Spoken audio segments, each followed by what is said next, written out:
In a world that screams for your attention, there's a place that invites you to peace. You don't need a building. You don't need a choir. You just need to turn your heart to Air One. Air One. Songs that heal. Lyrics that pray for you when you don't have the words. From Lauren Daigle to Elevation Worship and more. This isn't just radio. It's worship for the everyday. Escape the noise and worship now. Download the Air One app. Ask your smart speaker to play Air One or visit air1.com. Air One. Worship now.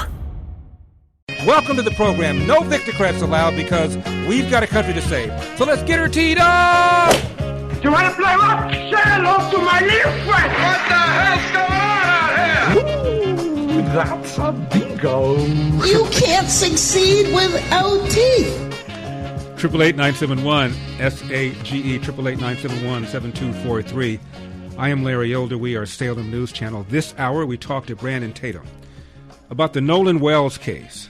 The young black man whose body was found in Mississippi following a boating trip with 3 white friends. The authorities preliminarily concluded that he likely drowned. But in came Al Sharpton and civil rights lawyer Ben Crump. They've turned the case into something racial. Brandon went to Mississippi to interview one of Nolan Wells' friends who was on the trip. The case is now before the grand jury. Next hour, we talk to Steve Hilton, the California gubernatorial candidate. Is there a growing scandal over illegal alien children who went missing when Hilton opponent Xavier Becerra was Secretary of Health and Human Service? Iran has long vowed to use nuclear weapons against Israel and clearly said so after 9/11. Border Czar Tom Homan blames Democrats' hateful rhetoric for assaults on ICE officers. Do you remember when Barack Obama gave Homan an award for his work in deporting illegal aliens? We do. Texas Democrat Senate candidate James Tallarico is flat out lying about his anti-police rhetoric. Polls shows most Americans do not believe Democrat policy will change anything about the cost of living, and many say their policies will only make things worse. Republican Senate leader John Thune says the votes are simply not there to overturn the filibuster. Dr. Fauci's diary has been released, and his entries are bombshells. Congressional hearings will be held tomorrow, and Senator Rand Paul is hopping mad. It's a good thing for Dr. Fauci that President Biden pardoned him. All of this and more, 888-971-SAGE, 888-971-7243. Let's begin with something I've been saying for a long, long time about the rise of these Democrat socialists, even before that, about the dominance of Democrats in general. I'm in California, where, as you know, no Republican has won an office statewide in over 20 years. Not governor, not lieutenant governor, not attorney general, not secretary of state, nothing. Nothing. No Republican has won the mayoral race in Los Angeles in 30 years. In L.A., there are 15 members of city council, not one Republican. There are, however, some diversity. 4 of them are members of the Democrat Socialists of America, one of whom is running against Karen Bass. And what has it brought us here in California? Let's see. The home prices, twice that of the national average. I've interviewed for years a real estate expert, economist named Leo Haney, and he teaches at UCLA. And he says because of earthquakes here in California, homes should cost around 10 to 15% more than the national average. Not twice the national average. The reason he says is because of rules and regulations. We have the highest gas prices in the nation, including Hawaii, where they have to ship in the gasoline. We have the highest electricity prices in the lower 48. The greatest number of legal aliens, the greatest number of homelessness, large gap between the rich and the poor, constant budget deficits. Our schools rank near the bottom, even though we're spending more money than ever on schools because the amount of money we spend is pegged to the budget, and the budget gets bigger and bigger, so therefore the budget for schools gets bigger and bigger. Are there any questions? Now the Democrat Socialists of America have won primaries and elections based on, wait for it, affordability, a crisis that their policies have caused. We've talked about the raising of the minimum wage here in California for fast food workers. When the measure was signed, it hadn't gone into effect yet, but when it was signed, Pizza Hut that day laid off 1,200 drivers in one day. Since then, one study has suggested that over 10,000 fast food workers have lost their jobs. Fast food prices have increased around 9%, much faster than inflation. And if you're on a fixed income, if you're a senior on a fixed income, you really do get the shaft. Employers are increasingly going to automation. They're deferring hiring decisions. They're cutting back on hours. They're doing what any rational person would do when somebody puts a gun to their head and demands that they increase their labor costs, which are often the largest part of any business. So these are what these guys have done here in California. And they have the nerve to look you in the face and say, we have ideas on how to deal with the affordability crisis that we, by the way, have caused. This is CNN's Harry Enton, number 43. But you know what? I would argue the biggest red flag that Democrats have, the biggest red flag, look at this. It's apathy, not believing that Democrats can change anything. Because the impacts of Democratic policies on your cost of living, only 41% say help, hurt, or wouldn't change it. The clear majority, nearly 3 in 5, 59%. So, look, these are all the red flags. If, in fact, Democrats can't take back control of either the House and or the Senate, and if Trump can stop them, this is what's going on. So the majority of Americans either believe the Democrat policies won't make any difference or they will, in fact, hurt. And it blows my mind that Donald Trump is now getting worse ratings for the economy than Democrats. This is NBC, number 39. Yeah, the countdown really is on. Let's put in perspective the landscape here. The bottom line number for Trump, this is an average of all the polls right now. Trump at 41% approve. Compare that to his first term, the midterm in 2018. At this point, he is a little bit lower now than he was then. I think no mystery about what's driving this. Again, this is from a Fox News poll recently, but look at Trump on the issues here. Majority disapprove everywhere. His best mark is 42 on immigration. Look at those numbers on Iran, on the economy, on inflation. Goes a long way to explaining the overall approval rating. Absolutely. And then there's this. How does he stack up with recent presidents at this same point here? Again, you see Trump at 41 now, 43 in 2018, and you see the others. Yeah. Now, we've talked about the media bias. And there's a book called Left Turn, written by a friend of mine named Tim Grosclose, who's a professor at George Mason University. And he looked at the number one sources of news. And this is before the news aggregates like Microsoft and Apple and Google and Yahoo and TikTok and YouTube. But those aggregates get their primary sources from these very same mainstream outlets, New York Times, LA Times, CBS News, and so forth. And there was a study looking at people that get their news on their phones, which is now the majority of Americans, and how many of them got news from conservative sources. And the answer is not very many. So overwhelmingly, if you're getting your news from your cell phone, from your Facebook posts, overwhelmingly you're going to get news piped in from left-wing sources. So people are not reminded that Joe Biden averaged 5% inflation. From the time he entered office to the time he left, 20% inflation. People are not reminded about the gas prices. People are not reminded that even under Obama, the highest price adjusted for inflation is higher than they are right now.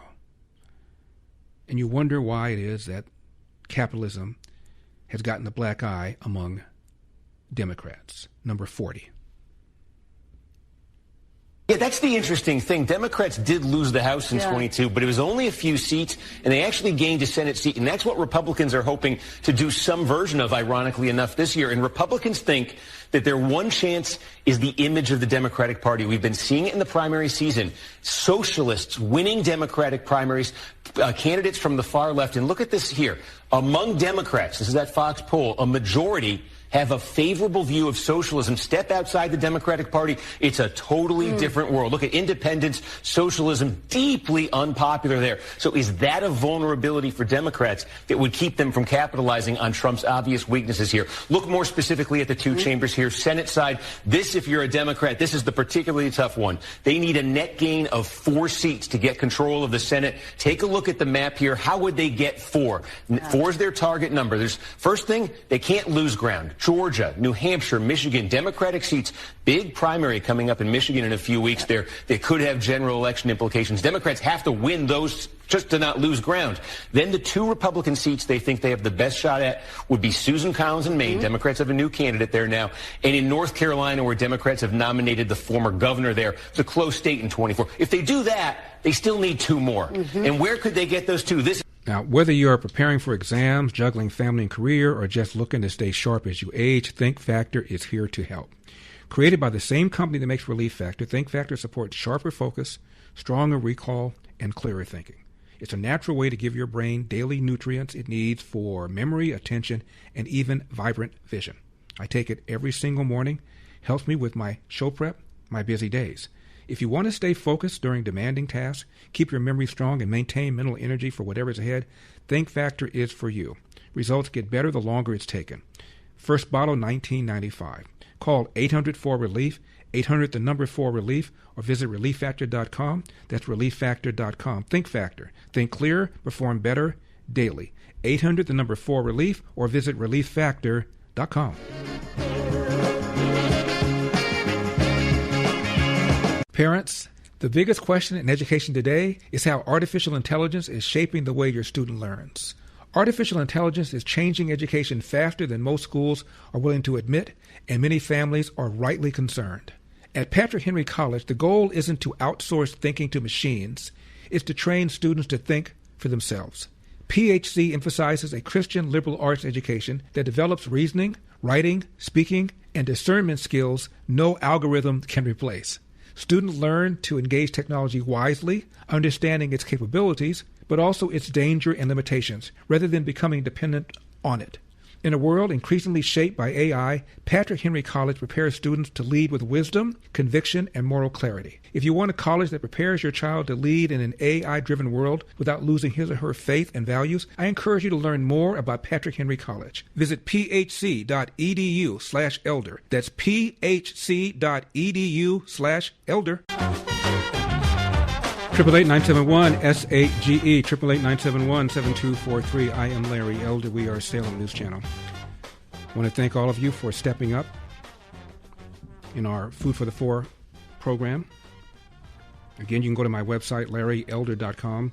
Please click on the banner at the very top that says Give Food. Or you can call 855-918-4673, 855-918-4673. Or you can text ELDER to 51555. That's text ELDER to 51555. If you haven't stepped up already. I know many of you already have. We're in the final 4 days of our campaign. Ed Rain is the president and CEO of Food for the Poor, and he says his team has been humbled by your generosity. We work in 20 countries in the Caribbean and Latin America, and people who have no other resources except the incredible generosity of typically Americans who, time and time again, really just give from the bottom of their heart and through their love for their neighbor. And so this is a faith-based organization, and through our church networks in all these countries, we're able to get the aid to where it needs to be. It's a faith-based organization that does not take one dime from government. It's all up to us. And as Ed has mentioned, and I have mentioned, I am so grateful. But more than that, people in our hemisphere suffering poverty, suffering a lack of clean, fresh water are enormously grateful. If you haven't participated yet, just go to my website, larryelder.com. You'll see the Give Food banner at the very top. Your donation of $80 feeds 2 starving children nutritious meals twice a day for a full year.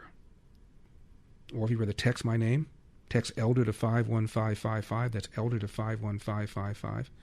Or you can call our special toll-free number, 855-918-4673. That's 855-918-4673. I get emails asking me what's the smallest amount you can give.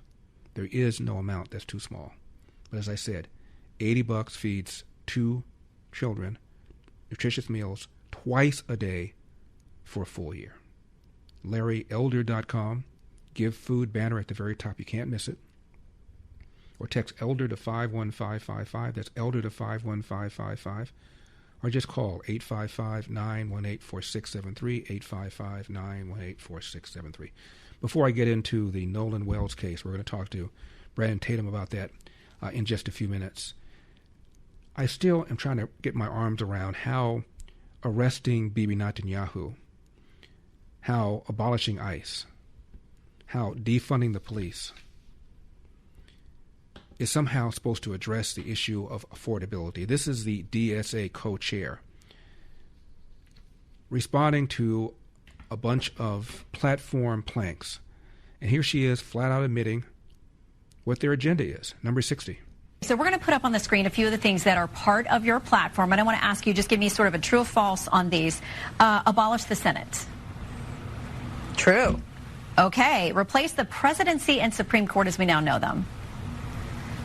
Yep. Abolish ICE. Absolutely. Abolish borders and give amnesty to anyone currently in the U.S. illegally. As a long-term plan, yep. Defund the Pentagon. Absolutely. Abolish prisons, at least in large part. Yeah, again, that as part of a long-term program, yeah. Okay, so no prisons. Government or public ownership of most large corporations. Yeah, absolutely. Abolish prisons? Yeah, you know, as part of a long-term plan. Not right away, but... And the majority of Democrats have a more positive opinion of socialism than they do of capitalism. Again, they've been indoctrinated, K through 12, college, graduate students. Now, on July 4, a man named Nolan Wells with 3 other friends went on a boating trip to something called Horn Island, which is a barrier island off of Mississippi's Gulf Coast. His body was found 2 days later. And the authorities initially said, preliminarily, the case had gone to a grand jury, that Nolan Wells drowned. There's been an autopsy, and the family has ordered their own autopsy, which came back. There hasn't been a toxicology report yet. It's not back yet. Now, the 3 friends came back without him and said that he wanted to remain on the island because he met a woman. By the way, there are a number of other people there as well. A number of other black people there as well. But the 3 friends have been implied by Al Sharpton and Ben Crump, the lawyer retained by the family. They've implied that maybe these 3 boys, the other 3 young men who were with Nolan Wells, did something nefarious to him. So Brandon Tatum traveled to Mississippi and interviewed one of the friends who was on that trip. The friend is named Warren Hudson, number 55. We see Benjamin Crump coming to town, made it about race. Right. What's your feeling about that? Do you think that any of this has anything to do with race? Or, because, I mean, obviously something happened to Nolan. It appears that you guys may not have been involved at all. Well, I say may not. It's no evidence that you were involved at all. Right. You guys had left. Right. But do you think that there's a racial component to any of this? Of course not. I mean, I think if Nolan ever felt the most little bit uncomfortable around us, which we never gave him a reason to, but if he did, he wouldn't hang out around us. But if you go look on, you know, like my friends have had Nolan posted all over our social medias, you know, since freshman year in high school. Like, if Nolan ever felt uncomfortable with us, why would he be hanging out with us all the time? I mean, every day we're back from college, we hang out and we're around each other all the time. So absolutely not. I would never look at Nolan any other way than I would any of my other friends. I mean, he was like a brother to me. Now, Nolan Wells' cell phone was in the possession of one of his friends. Why did he give his friends the cell phone? Well, apparently that's protocol. These kids were on an island. They were in the water. And so many of them left their phones on a boat. Number 56. All right, so I want to be clear with this one thing, because I know you mentioned before that you have no reason to touch the phone. Obviously, you didn't touch the phone. Right. But is there any chance or any knowledge that you have that anybody deleted stuff from his phone? Absolutely not. I mean, like I said, there was no reason for us to get on Nolan's phone. No one touched Nolan's phone, but nothing if none of us had touched Nolan's phone, then, there's no reason for anything to be deleted. I mean, no one even was in contact with his phone until it was moved from the boat to the truck. And none of us have access to Nolan's password to get on his phone and delete anything. Absolutely not. And we have no reason to delete anything. I mean, there's nothing to hide here. I mean, we have had no reason to delete anything, and, we never did. And Tatum flat out asked him if he killed him, number 57. And the first thing I want to ask you is, did you kill Nolan? Of course not. Did you have anything to do with Nolan's death? Of course not, and absolutely not.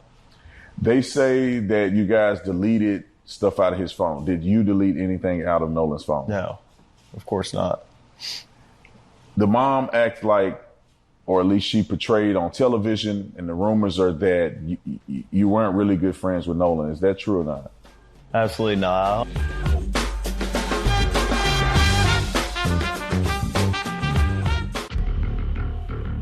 What happens when citizens begin to fear the very agencies created to protect them? This weekend, the America 250 film series presents Police State. Dinesh D'Souza examines intelligence, law enforcement, and the warning signs of government power turned inward. Watch Saturday and Sunday at 7 p.m. Eastern on Salem News Channel. After coming back from doing the eulogy at the funeral in Mississippi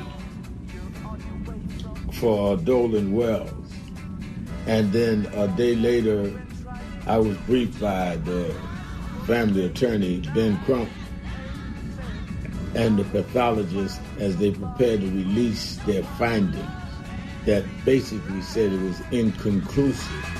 888-971-SAGE, 888-971-7243. I am Larry Elder. We are Salem News Channel.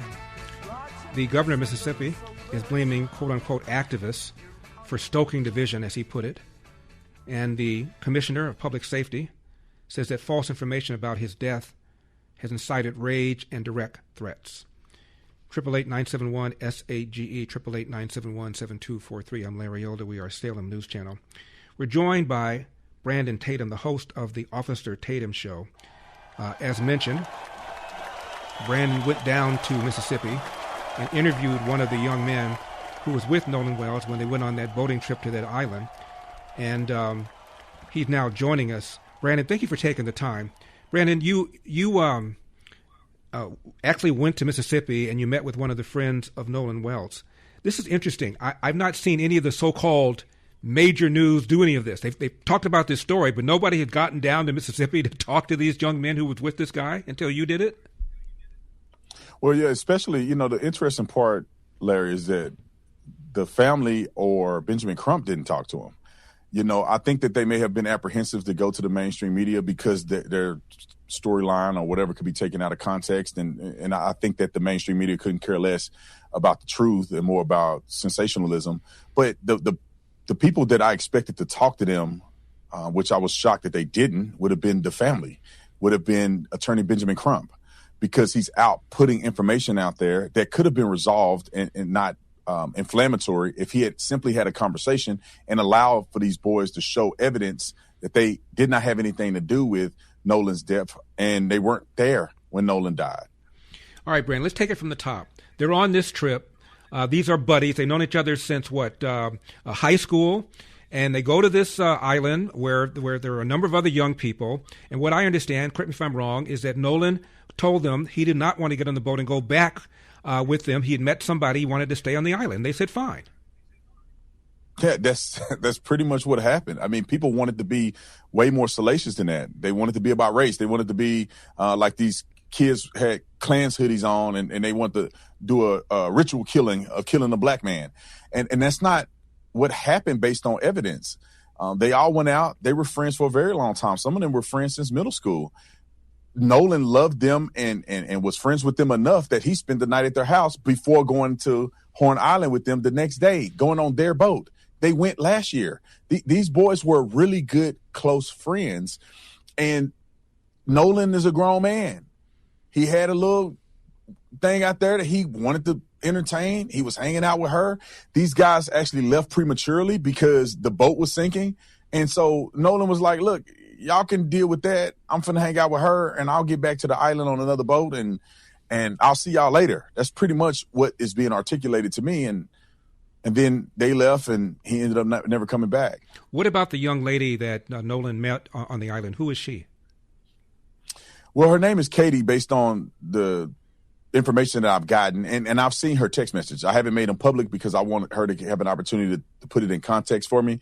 But I've seen her text message, and she is the young lady that was seen with Nolan, hanging out with Nolan, and I really do believe she was one of the last people that probably saw Nolan. Mm-hmm.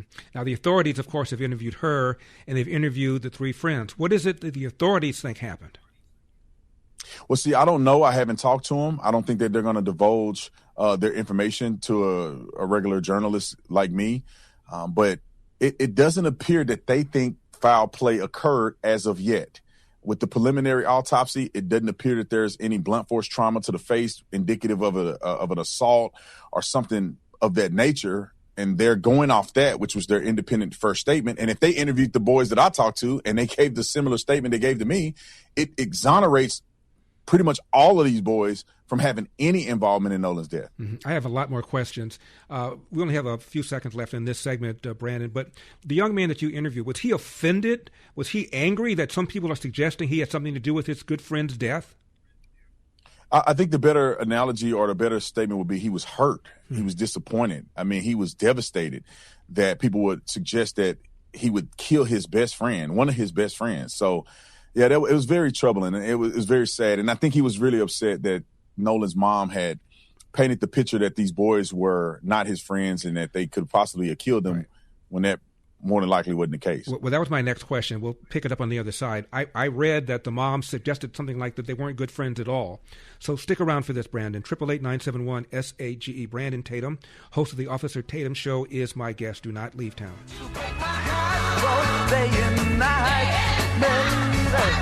I hope you find someone who loves and treats you right. I've always believed that when you see a problem and you have the ability to help, you do something about it. Larry Elder here. That's exactly what many of you did for families in Venezuela through Food for the Poor. Now I'd like to tell you about another challenge, hunger. Across Latin America and the Caribbean, parents are working hard, doing everything right, and still struggling to provide enough food for their children. A child shouldn't have to go to bed hungry, period. The good news is that your generosity can help put food on the table for a family in need. Real people, real needs, real impact. That's what Food for the Poor is all about. Text ELDER to 51555. That's ELDER to 51555. We'll send you a link to give. Thank you so much for stepping up. 888-971-SAGE, 888-971-7243. I am Larry Elder. We are Salem News Channel. My guest is Brandon Tatum, host of the Brandon Tatum Show, who visited Mississippi and interviewed one of the friends of Nolan Wells. Brandon, I played a little excerpt of Al Sharpton coming into our last segment. Notice he mispronounced his name. He called him Dolan and not Nolan. Couldn't care less who this kid is, in my opinion. He's just a name on a board on his next stop to Grifton. Yeah. The mother suggested that the three young men weren't even close friends with Nolan. What is that all about? Well, Larry, I'm kind of shocked at that because when I look at what the boys have shown me, I look at the pictures, the fact that Warren said Nolan hangs out with them, especially during the summertime, almost every day, at least 3 times a week. Nolan spent the night at their house, and he went to Horn Island with them. And he went last year. They told me that he goes boating and stuff and hanging out with them all the time. You know, when we were riding out there, because they gave me a ride out to Horn Island to see the path that they took and everything like that. I mean, they were playing, getting emotional, playing some of his favorite songs on the boat that they would all listen to. And so, and they weren't the only ones that, or at least Warren wasn't the only one that told me that. I interviewed Trayston, who's a black kid that was Nolan's friend. He said he was Nolan's best friend. And he articulated that they were a close group of buddies that hung out all the time. And Trayston even said he would go over Nolan's house all the time, spending the night. And so it was kind of shocking to me listening to their statements. And it was also shocking to them that Nolan's mom would say act as if she don't have no idea who these guys are, and they definitely weren't his friends. Mm-hmm. So he was with 3 friends. You interviewed all 3 of them? No, it was 4 of them. Mm-hmm. I talked to all 4 of them. And then so it was 5 kids I talked to total. Only 2 did an interview with me. Mm-hmm. I spoke to the other ones, and they gave me statements about what happened, and they put the timeline together, but they were afraid to go on camera at the advice of their lawyers and others, right, because they didn't want to get misunderstood and have people clip things and put it out of context and put them in a position where people will lie even further on them. And Warren happened to take the chance and put his neck out there and put some statements there along with Trayston. So of these friends, Brandon, one of them is black. Yeah, Trayston was black. He is black. I never knew about a black person. All I see in the media are pictures of Nolan and 3 white guys. So a black guy was there too? Yeah, and it was another black guy, Javen. He was there as well. Wow. And he actually left his phone on the boat as well as Nolan's phone. And Javen's mom came and picked up Nolan's phone and her son's phone from Warren's house or whatever house that they were at. Right. According to Warren. So it was more than just one black guy out there with a bunch of white rednecks. You know, it seems that they painted a picture that wasn't necessarily true. Now, let's talk about the phone situation. When I first read this, I thought it was odd that one of his friends had his cell phone, because I don't go anywhere without my phone. But now I see this is a boating trip. They're on an island. There's water. They're swimming. It is not uncommon to leave your cell phone on the boat. Yeah, Larry, and he wasn't the only one. They had 5 other people that left their phones on that boat that did not return back on the boat with them. So they had to disseminate the phones after people got back. And in the storyline is that they all were planning to go out there and come back to the same house and have a party. So if someone left their phone on that boat, they'll just hop on another boat and they'll end up meeting back together. And initially when I heard it, I did think it was strange without the context. So I understand how people are like, why didn't he have a boat? Why didn't he have his phone? And how did they leave it? But they kept his phone. And when I went out there, I realized, even when I went to do the interview and I went on to Horn Island and we recorded a few things, I left my phone on the boat because you have to jump down in chest deep water to even get to the island. So and the reception wasn't good there. So more than likely, I don't think a lot of kids were out there worried about their phones more so than having fun, drinking, and doing all the other stuff that teenagers do. Who called Ben Crump? Who called Al Sharpton? How did they get involved? Well, I don't know for sure how they got involved, but I do know that it must have been either initiated by the family or that Benjamin Crump reached out to the family. Mm-hmm. Either way it go, I think that they found a story that they can manipulate and they could try to make money off of. That's just my personal opinion. And the reason why I say that is because there was no real reason to interject race into this immediately. They had already put out videos lying. They put out videos blaming these kids. And the only technical evidence that they had was that they were white. And that's not sufficient, in my opinion, unless you grifting. And there's a lot of things, Larry, that they should have told the truth about, but I believe they intentionally lied about. The first video that they said that Nolan was in an argument over his phone, Nolan's football coach came out and said immediately when he heard that clip, he knew it wasn't Nolan because he knows Nolan's voice. Why is his parents not saying they know Nolan's voice? Why is Benjamin Crump still pushing it even though it was debunked? I interviewed I forget the guy's name, medical examiner. He was the chief medical examiner in Tarrant County. I interviewed him earlier, and he had made mention that the characterization of Benjamin Crump about some of the associated injuries was articulated improperly, meaning that Benjamin Crump tried to make something out of nothing. And that wasn't what the medical examiner had produced in the second autopsy. So just a few of those instances lead me to believe that they have a nefarious motive behind this. At least Benjamin Crump does. Yeah, Crump said there was a red discoloration found on Wells's head, and that's not the characterization of the medical examiner. Brandon, that particular redness is the characterization of the medical examiner, but it lacks context because it does not mean that there was any damage or blunt force trauma or anything to the back of the head. It could have been caused in transport with, obviously the body is laying on his back and being transported across the country, pretty much, it could have caused that. But Benjamin Crump did not have the medical expertise to even talk about it. He couldn't even read it. And he should have never put that out there because it caused more questions than answers.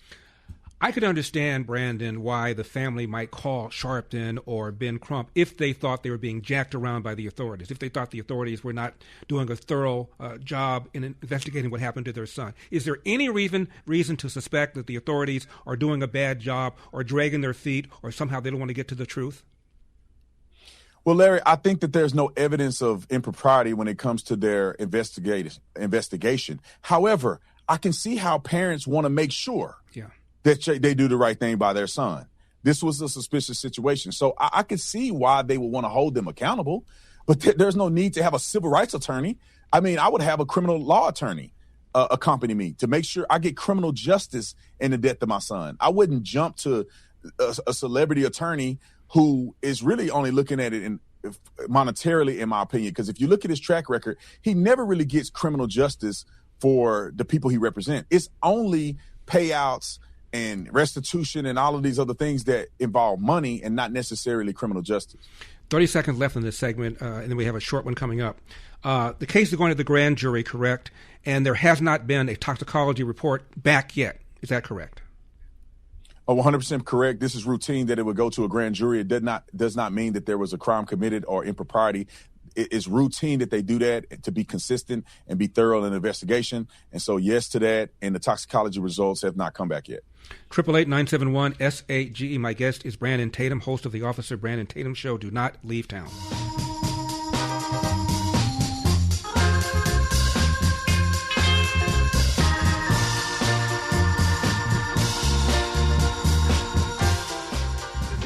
Triple 8-971-SAGE, 888-971-7243. I am Larry Yoder. We are Salem News Channel. Coming up, Iran has long vowed to use nuclear weapons on Israel and said so shortly after 9/11. Texas Democrat Senate candidate James Tallarico is now lying about his anti-police rhetoric. Dr. Fauci's diary has been released. It's going to be a hearing tomorrow.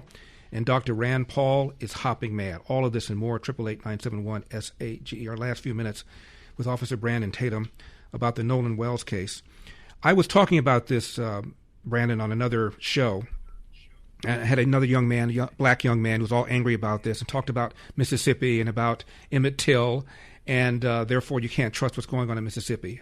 I said Emmett Till was 1955, and the three civil rights workers who were killed in Mississippi burning was 1964. This is not your grandfather's America. I asked that question, Brandon, because I know you had a chance to talk to people when you were down there. Are they upset that the spotlight is on their state and that their state is being perceived as some sort of a Klan's epicenter right now because of this case? Larry, 100%. I mean, people are very upset, and it's black and white people alike, because this particular community isn't rooted in racism, and many people are past the race thing, especially at Horn Island. You have people that are Asian, white, Hispanic, people from all over the country, mostly in Mississippi. They come there and they get along. Nobody's having any issues. As you can tell, Nolan's, one of his best friend groups were all white boys. And if you look at it, the girls that he dated are all white girls. I don't think nobody cares. We're past that point. And the crazy thing is they cannot tell you in modern history an impropriety that have occurred with the justice system in Mississippi. They can't give us an example. Like, they always go out and say, well, if this happened to be a white kid instead of a black kid, we will have different results. Well, show me an example in the last, 4 decades of this being the case. They cannot go. They have to go back to Emmett Till, it was clearly a deliberate racist attack on that boy. He was 13. He was a kid. And they murdered him, put a cotton gin around his neck, and drowned him. And he was beaten beyond recognition. How do you compare that to an 18-year-old boy that made a decision that could have possibly drowned? No one beat him up because the autopsy has revealed that there's no blunt force trauma that have occurred. And this is what we're left with. Instead of us saying, let's let the information project, we don't need to be racist and say just because they're white that somehow they did something wrong, then we may actually get to the bottom of what happened. And I'll tell you this, I think that they've been going in the wrong direction because they've been basing this solely on race. Some of the information that I've got more recently points in the direction that someone else may know more than these boys that they have been accusing since the beginning of time. If they really cared, they would have done what I did. They would interview people and figure out, are these people involved or are they not? And then let's go on to other leads. And I've gotten a few leads that indicate that there was heavy drinking, that there was potentially cocaine involved. There's a person, I have their name, that they've disseminated cocaine to some of these people out on the island. And so they need to be going down that path, but they're not. Brandon, thank you so much for this. I really do appreciate it. Brandon Tatum, host of the Officer Brandon Tatum Show. Brandon, thank you so much. Good job. Very thorough. Well done. God bless you, Larry. God bless you.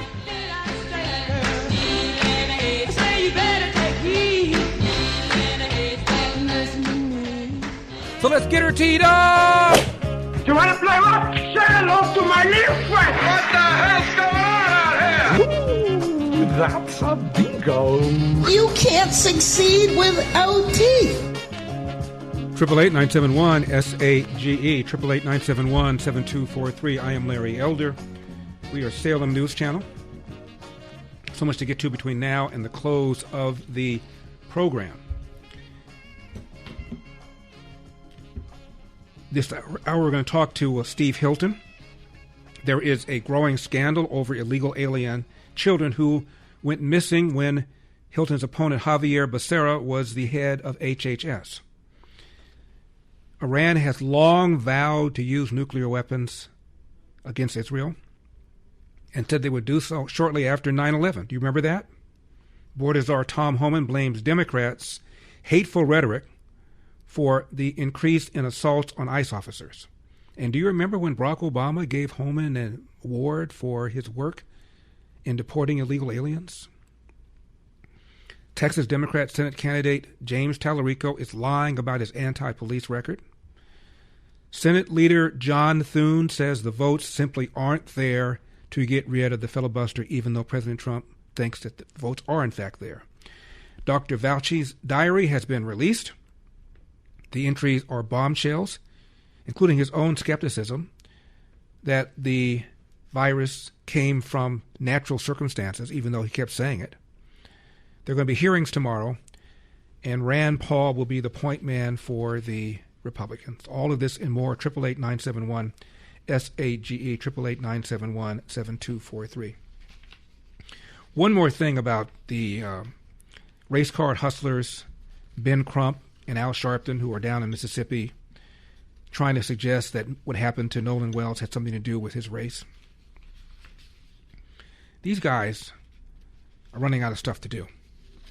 I've told you about that big survey done by the left-wing think tank called the Brookings Institution and Gallup, asking over 5,000 Americans how they feel about interracial activity.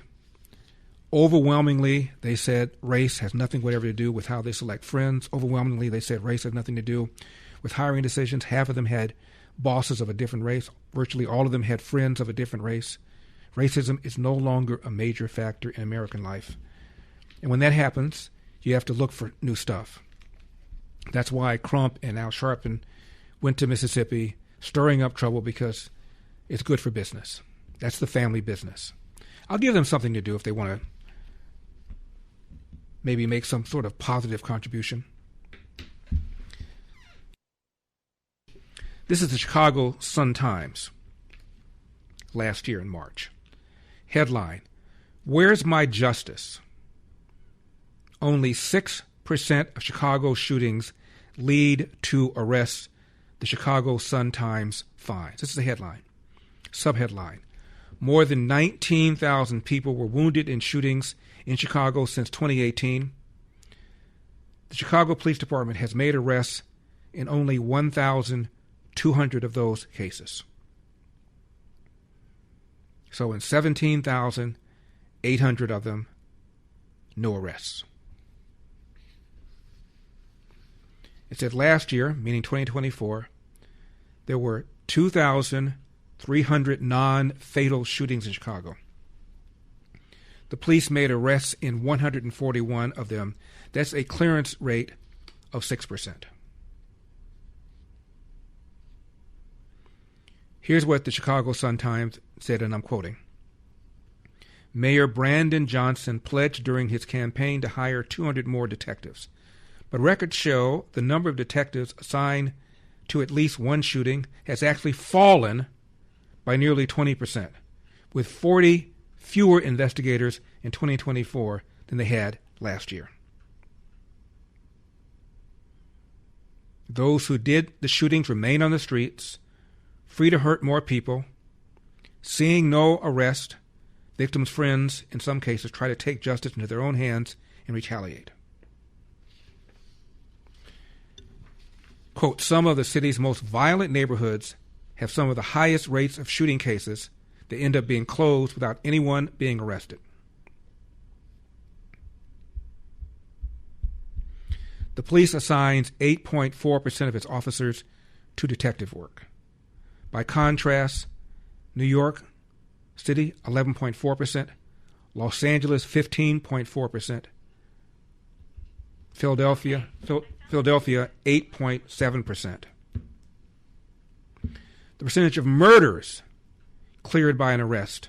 We're talking about shootings before. These are shootings that lead to murders. Percentage of murders cleared by an arrest in Chicago, 25%.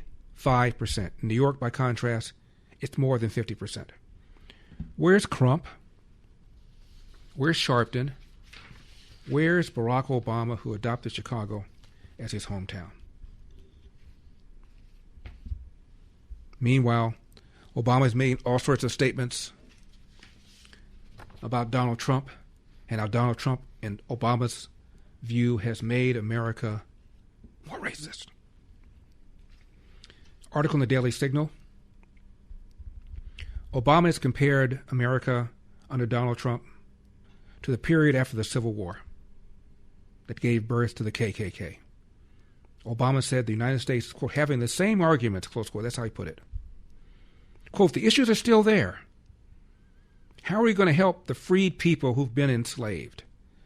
What are we going to do to give them, what are we going to give them to allow them to have a go at life? He continued, you trace that debate, 40 acres and a mule, and public education, and you can trace it all the way through to debates about welfare and debates now about DEI.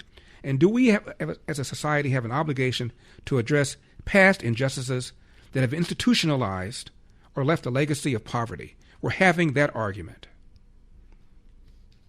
He didn't stop there. He then said this, and I'm quoting Obama. You've got a Supreme Court that has systematically weakened the possibilities of enforcing voting rights in our democracy.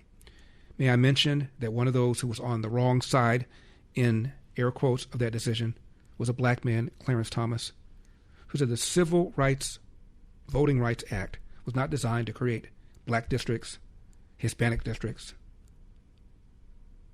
It was designed to make sure that poll taxes, grandfather clauses, literacy tests, and things like that were not being used.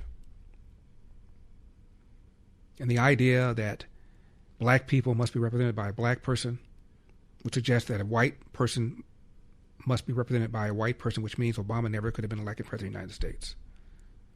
But here Obama is doing what he always does, playing the race card. The article points out that in 2010, early in Obama's administration,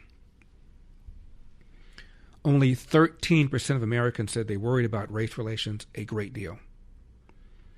By 2016, the number of Americans who said they worried about race relations a great deal had risen to 35%.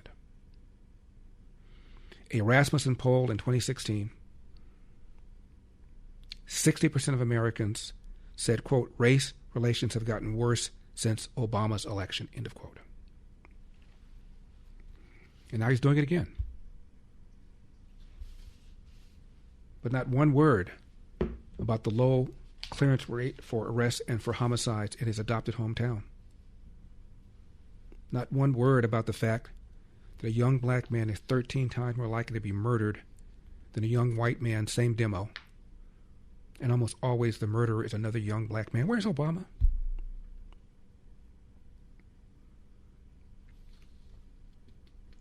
Obama said the, quote, really hard questions coming out of slavery were never fully processed. What does that even mean? Has Obama said anything about the fact that 85% of black 8th graders, 13-year-old kids are neither reading nor math proficient?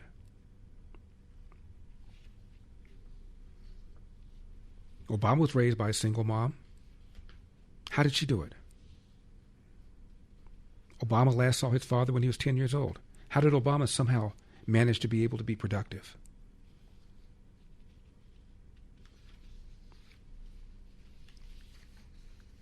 I've said this story many times. I had the LA Times, the New York Times thrown to my house. The day after Obama got elected, there were pictures on the covers of both these newspapers, front page. Black parents holding their kids crying. Every single story said the same thing. I can now tell my child, I can now tell my daughter, I can now tell my son, he or she can grow up and be anything that you want to be. Obama's election has proved that.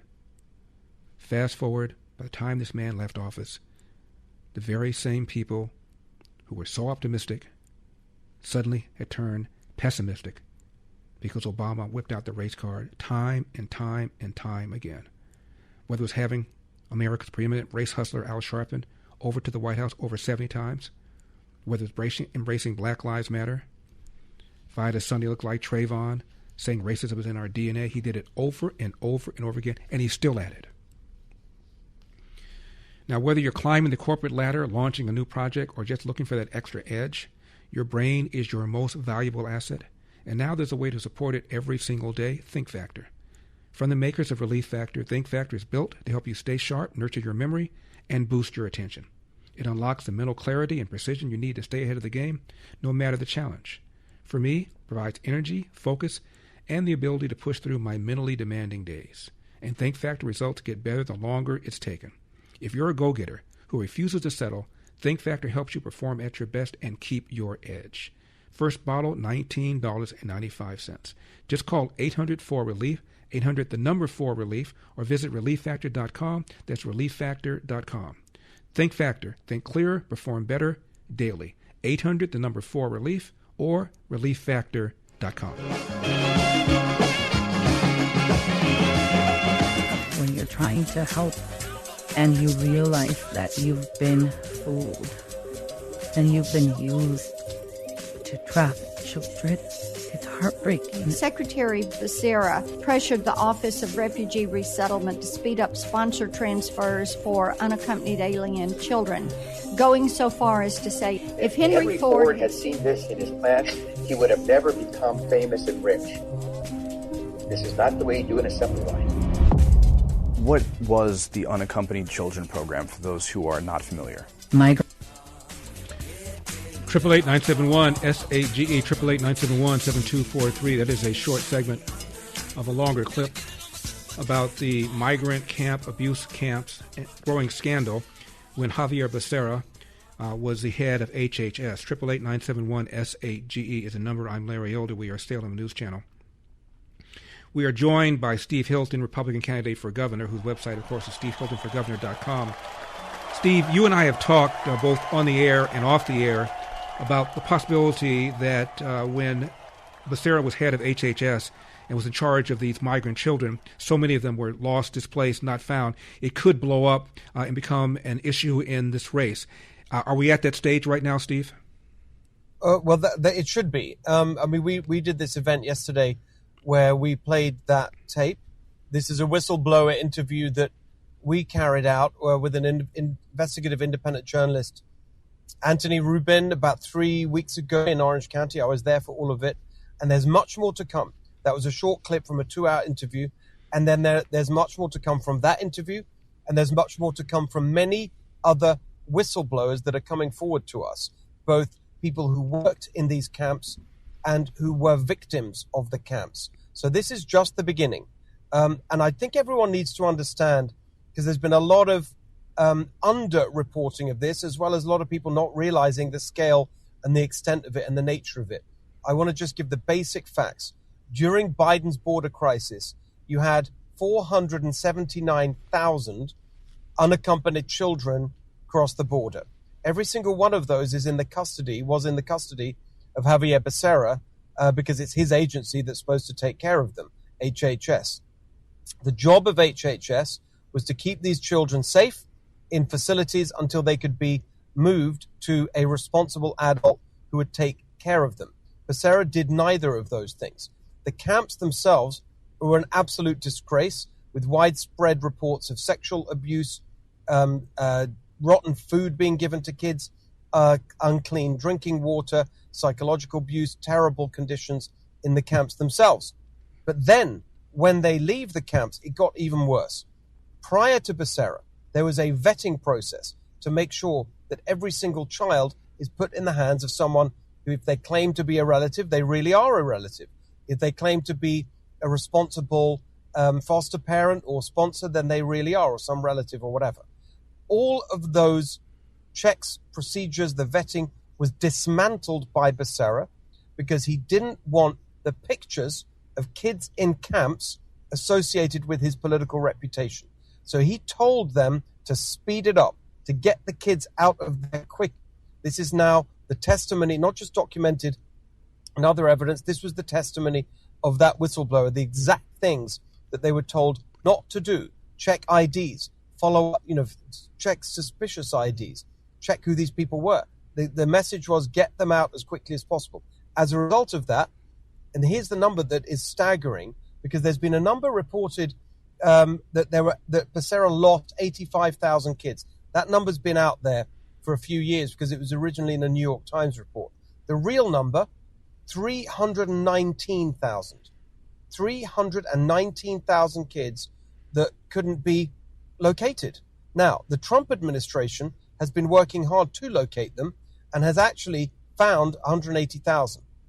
That leaves around 140,000 who are still missing. Of those, it's estimated that 100,000 are under 13 here in America somewhere. And we also know now, and there'll be much more on this, that these children, many of them, were handed directly to the clutches of child sex traffickers or abusive employers employing child labor, often in dangerous conditions. There are reports of kids losing their arms in industrial accidents, 14-year-old girls being raped by their sponsor. I mean, it is horrific. It is horrific. And there has been no accountability for Becerra. And the final point I would make is it goes to his judgment and his character. If he can put his own political reputation ahead of the welfare of hundreds of thousands of young Latino children, then what else is he capable of? This man cannot be governor. Steve, what has Becerra said about this? So most of yesterday, news organizations were reporting that they hadn't responded. Then at the end of the day, he responded with a pathetic statement that was all about Trump. Literally, this is all Trump's fault. Trump and Trump's ICE is killing people. Just total deflection. Absolutely no responsibility taken. Previously, when he's been pressed by the media, he said that the bad things that happened after these kids left his care.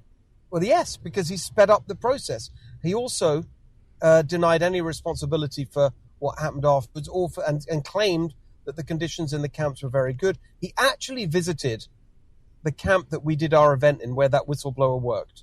And we've got more testimony from her coming on Thursday. I mean, this is just the beginning.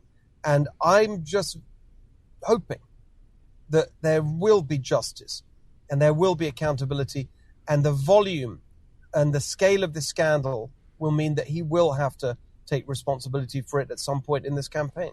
Has there been any interest in this by the LA Times, by the papers in the Bay Area, by the Sacramento Bee, local TV? No. Nothing. No, local TV. Yeah, we were on LA local TV last night. We'll be again tonight, but nothing from those papers that love to trumpet their commitment to justice and compassion and the welfare of immigrants. Now, as immigrant children. As I recall, there were some hearings about this early on in Trump 2.0. Yes. What was the result of those hearings? Well, a lot of good information was forthcoming from that. Much of which we also put into our dossier on this yesterday, on the Becerra migrant child abuse camps. Horrific reports of abuse. So there's been lots of reporting, but somehow he's gotten away with it. I mean, no, this is the fact that he can be selected by the Democrat machine to be their candidate for governor when his actions directly led to the abuse and exploitation of hundreds of thousands of migrant Latino children is just beyond belief. We only have about 30 seconds left. The website is stevehiltonforgovernor.com. Steve, as I recall, you brought this up during the debate, and what happened?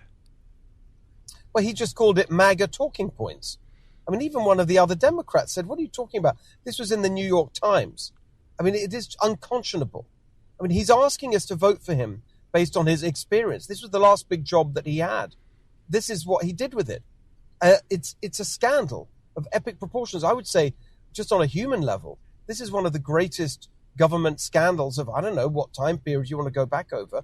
But what could be worse than the government handing kids to child sex traffickers? Steve Hilton. There's a simple way of putting it. Steve Hilton for governor.com.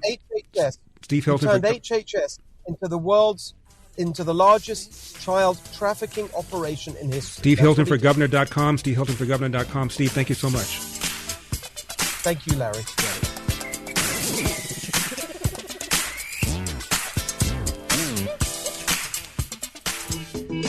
888-971-SAGE, 888-971-7243. I'm Larry Elder. We are Salem News Channel, and we are in the final 4 days of my Food for the Poor campaign.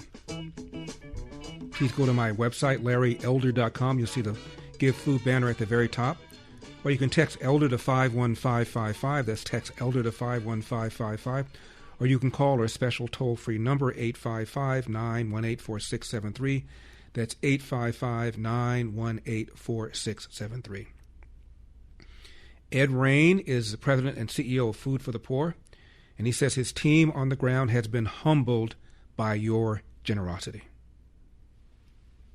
We work in 20 countries in the Caribbean and Latin America, and people who have no other resources except the incredible generosity of typically Americans who, time and time again, really just give from the bottom of their heart and through their love for their neighbor. And so this is a faith-based organization, and through our church networks in all these countries, we're able to get the aid to where it needs to be.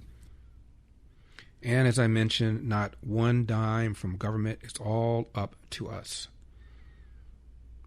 So many of you have opened your hearts.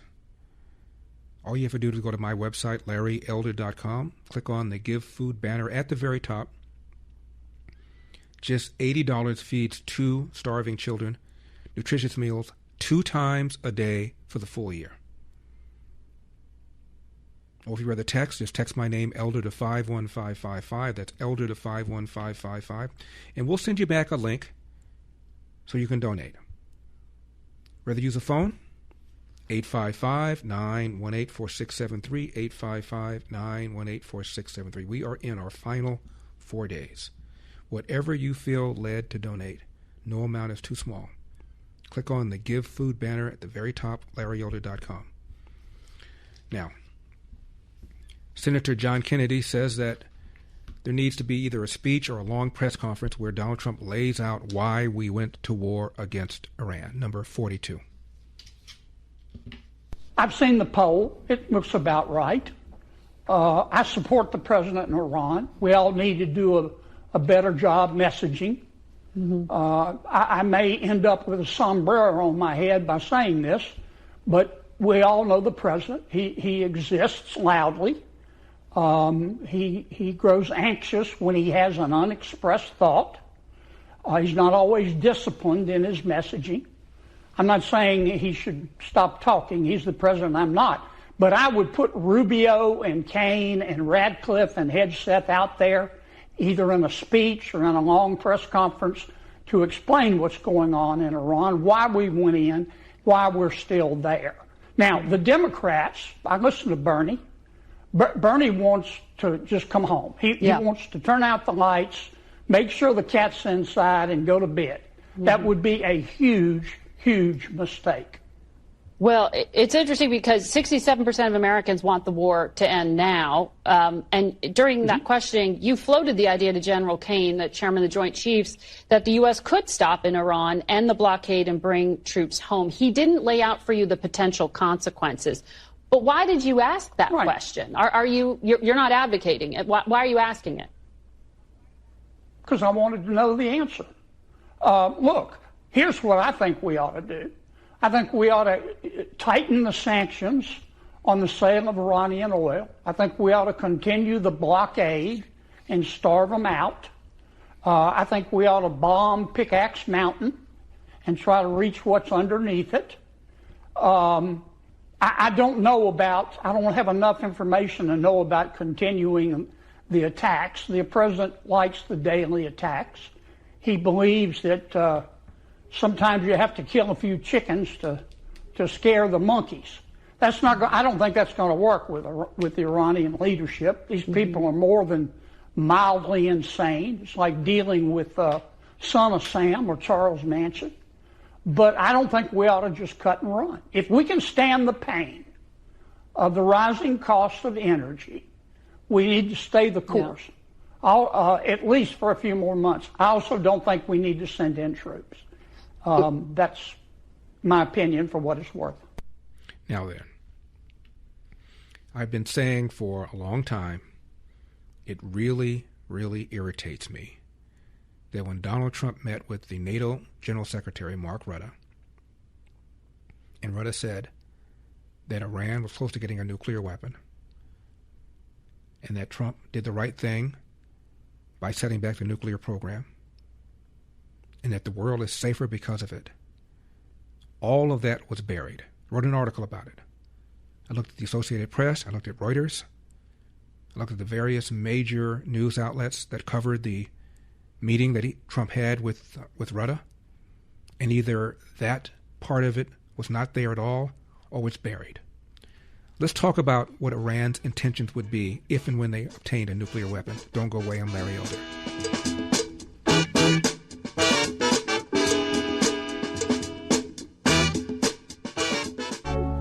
888-971-SAGE, 888-971-7243. I'm Larry Elder. We are Salem News Channel. Coming to you from the Relief Factor studio. Don't forget your Relief Factor, 800-4RELIEF, 800 the number 4RELIEF, relieffactor.com. That's relieffactor.com. You heard Senator Kennedy say that there should be a press conference or a speech.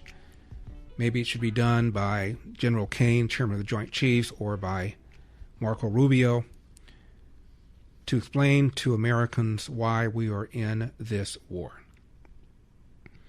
It seems to me the president has been pretty consistent. We're trying to stop Iran from getting a bomb, a nuclear bomb, particularly since they vowed to use it. Now, this business about much of America not understanding why we're in the war, and much of America wants us to cut and run, has to be based upon an assumption that Iran was not close to getting a nuclear weapon, an assumption that the General Secretary, as I've said repeatedly,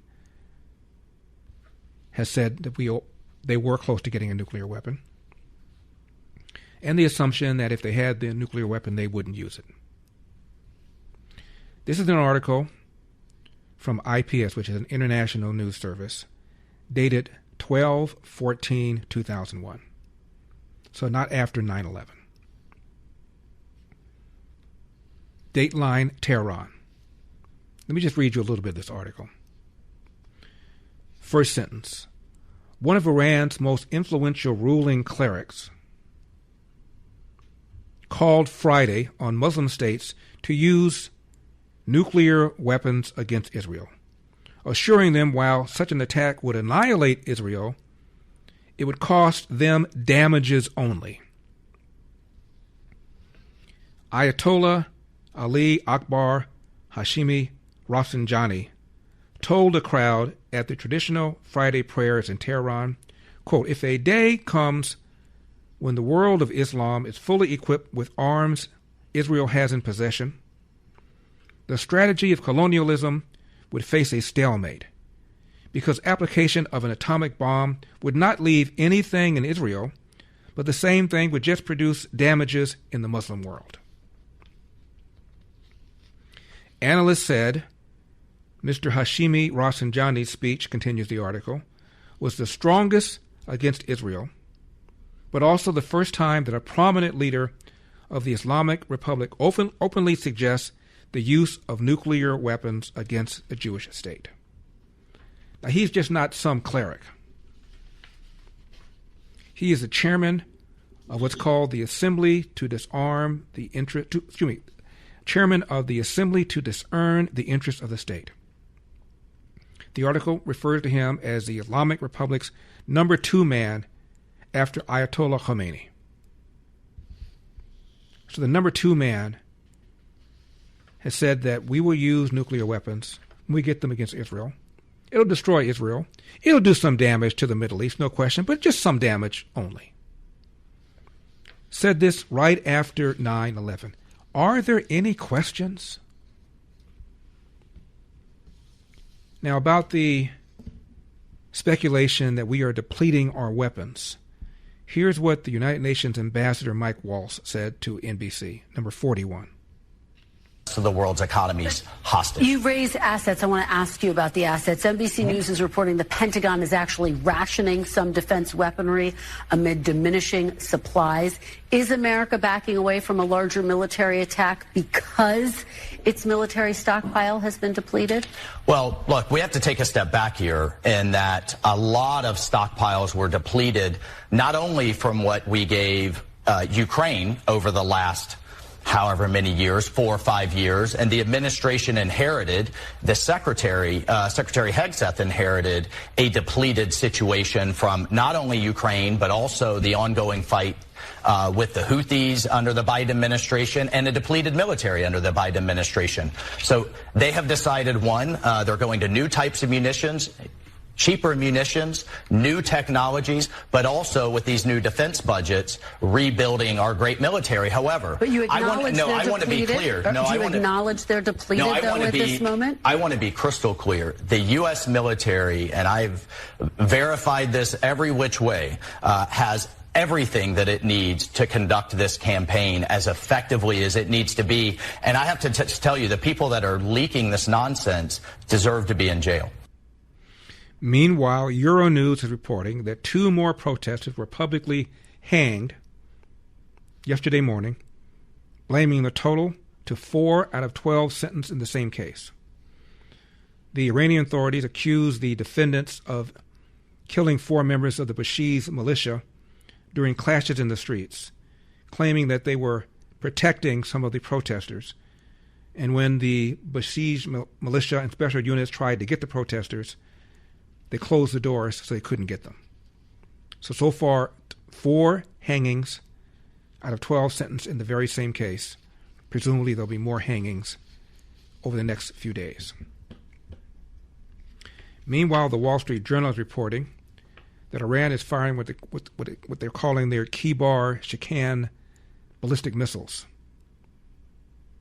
They can be kept fueled and launched quickly from vehicles to evade U.S. and Israeli airplanes. Analysts say that these weapons are cheaper than the U.S. and the Israeli interceptors used to shoot them down.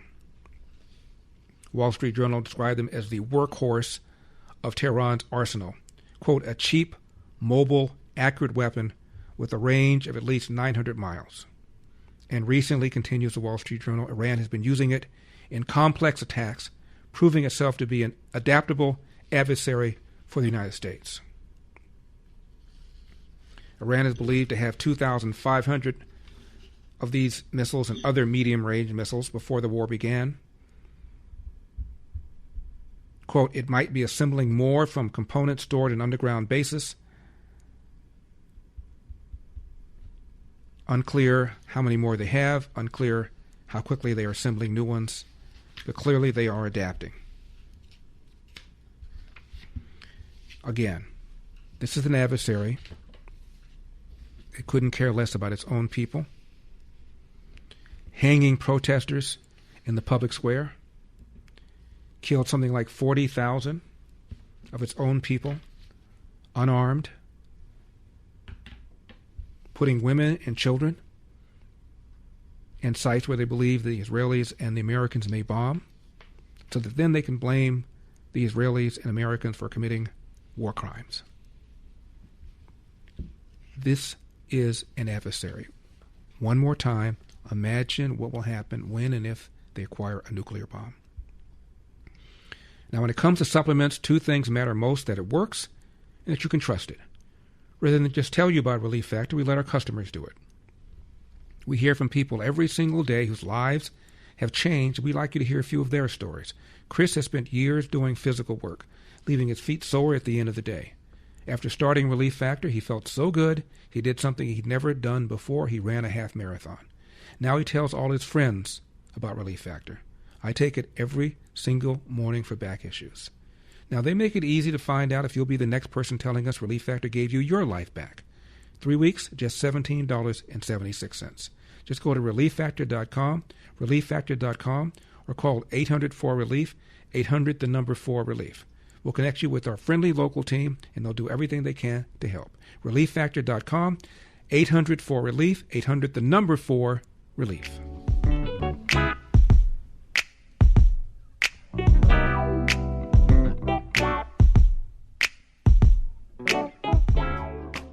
Hey, Larry, Todd. Hey, I really appreciate your show and the fact that your caller always answers. I mean, I just think that's great. I've got a question. It's maybe something you can put together for us if you know enough watchdogs to do this. I'd like to know which representatives vote to give money away and grant money to foreign companies and foreign countries, and then have also turned around and asked for cuts in Social Security benefits. Can we put those two things together? Thanks, Larry. 888-971-SAGE, 888-971-7243. I am Larry Elder. We are Salem News Channel. So much to get to between now and the close of the program.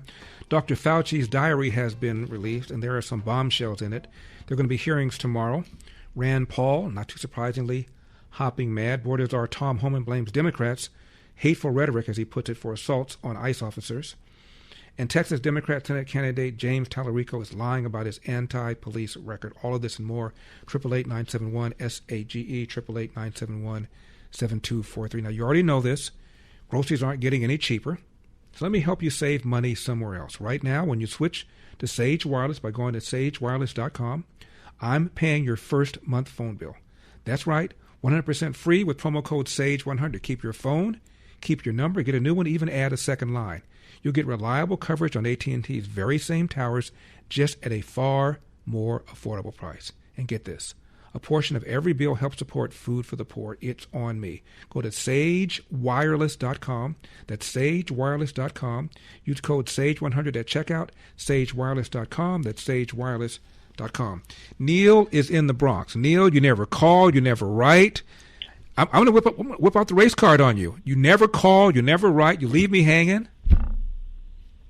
I'm sorry, Larry. How you doing, man? I'm doing well. Thank you for calling. Yo, Larry, it's been a while, man. Let me tell you what's going on in your city. First thing, Ben Crump, he's corrupted, all right? He was on a case for my cousin. And being my cousin, she not deceased, he dropped her case, so he's corrupted. He ain't down with it. You're talking about Mom Dami.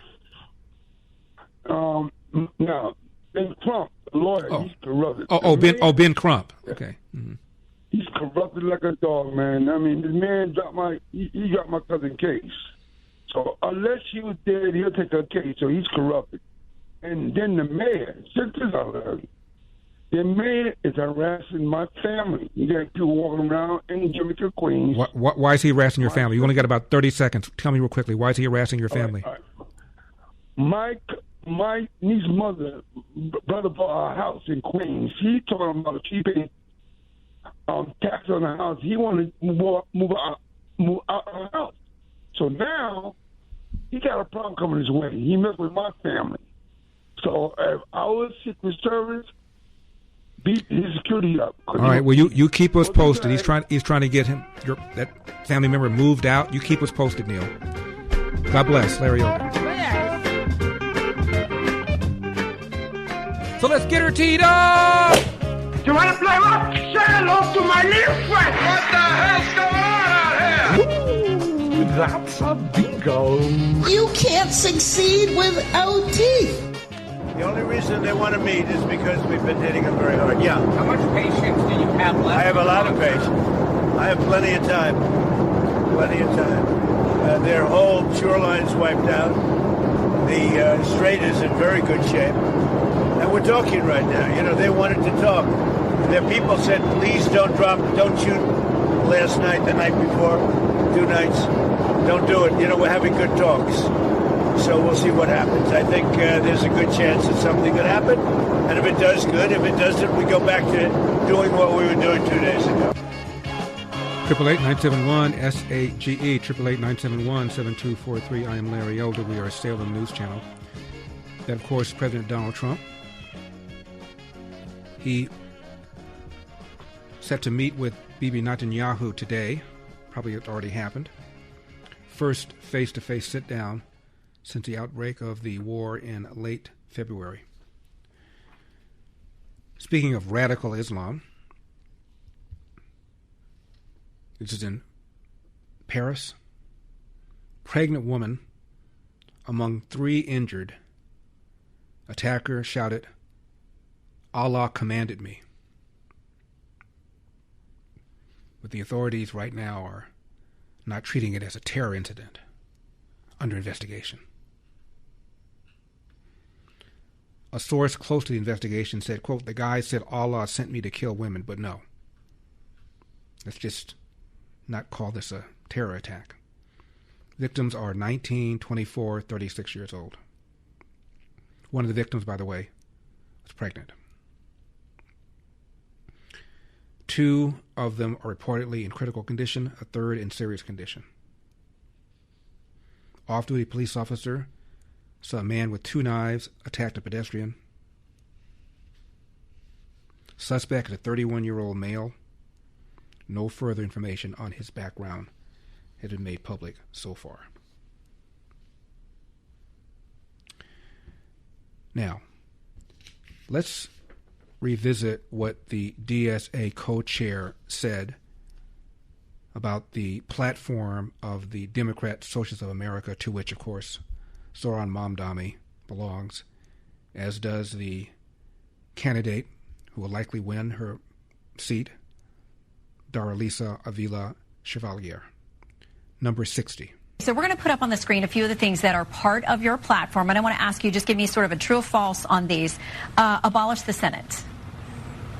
True. Okay. Replace the presidency and Supreme Court as we now know them. Yep. Abolish ICE. Absolutely. Abolish borders and give amnesty to anyone currently in the U.S. illegally. As a long-term plan, yep. Defund the Pentagon. Absolutely. Abolish prisons, at least in large part. Yeah, again, that as part of a long-term program, yeah. Okay, so no prisons. Government or public ownership of most large corporations. Yeah, absolutely. Notice how Shannon Bream said, okay, so no prisons. Okay, so no prisons.